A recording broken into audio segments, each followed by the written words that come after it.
Kita pastilah pernah mendengar istilah ngeri-ngeri sedap, dan barangkali kita tahu siapa yang memunculkan kata-kata itu. Mungkin kata-kata itu cocok digunakan untuk Elia, yang kalau kita baca dalam sejarah hidupnya, kita menjadi sangat berdebar-debar. Bagaimana mungkin dia mempertahankan iman dengan berani menantang orang-orang yang tidak mengimani Allah seperti yang dia imani.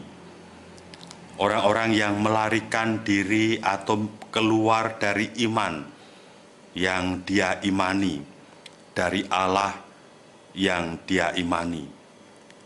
Dia bahkan seperti berjudi dalam mengembalikan iman Israel kepada Allah, menantang untuk mempertaruhkan nyawa, juga berhadapan dengan nabi-nabi palsu yang jumlahnya tidak sedikit, 400 orang.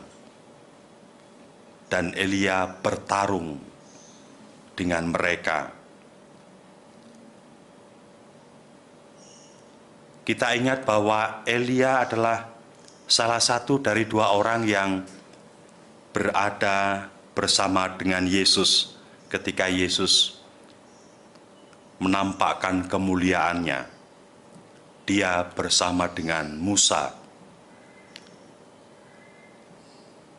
Elia dengan itu melambangkan kesetiaan yang tiada tara ketika berada bersama Yesus dan dimunculkan dalam kemuliaan Yesus. Sedangkan Musa adalah orang yang mewakili kesetiaan yang sama dengan melakukan undang-undang yang dikeluarkan oleh Allah, yang dimaklumkan oleh Musa dalam Dekalog. Kedua orang ini bukan orang-orang yang tidak pernah marah, yang lemah lembut ketika berbicara, bahkan sangat kasar kadang-kadang. Seperti Musa yang sampai melemparkan 2 loh batu yang berisi 10 perintah Allah untuk menggertak Israel, memberikan shock terapi agar berbalik kepada Allah. Sama halnya dengan Elia, sampai menantang 400 nabi palsu dalam berkorban dengan ketentuan siapa yang kurbannya terbakar api, itulah yang doanya dikabulkan dan yang benar. Dan orang yang kalah harus dibunuh. Kalau kita bandingkan dengan sabda Yesus dalam Injil yang kita dengar hari ini, sabda di bukit, atau yang biasa kita dengar dengan istilah 8 sabda bahagia. Berbeda dengan Elia, berbeda dengan Yesus.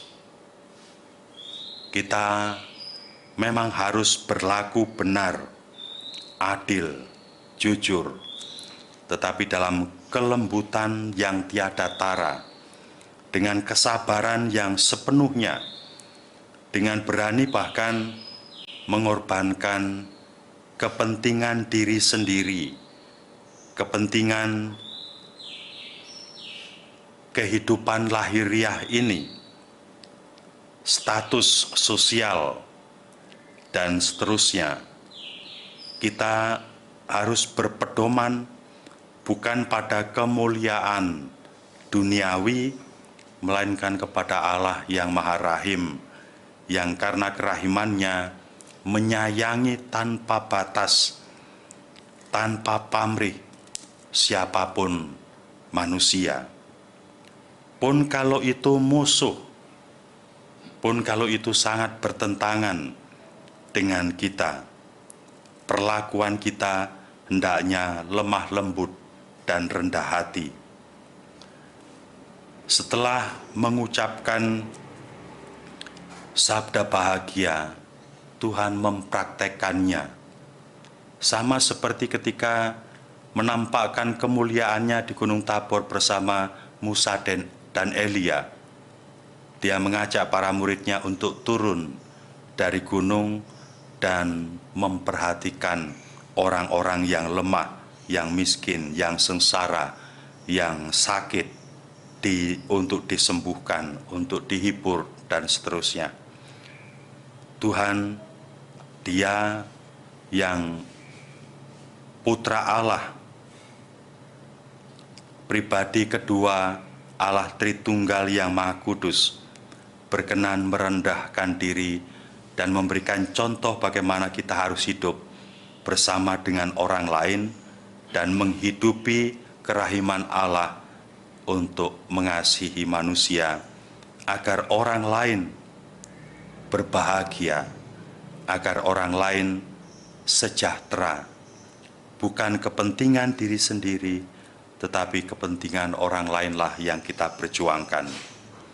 Yang dalam arti itu Elia dan Musa berlaku hal yang sama, tetapi dengan memberikan shock terapi yang begitu keras karena kedegilan orang-orang Israel dalam menjalankan kehendak mereka sendiri. Mari kita mencontoh kehidupan orang-orang besar ini dalam kehidupan sederhana kita sehari-hari, beriman teguh pada Allah yang Maha Murah, Maha Rahim, yang tidak pernah absen meninggalkan kita, yang tidak pernah absen menyertai kita, tetapi selalu menolong dan selalu membantu kita. Tuhan memberkati kita. Amin.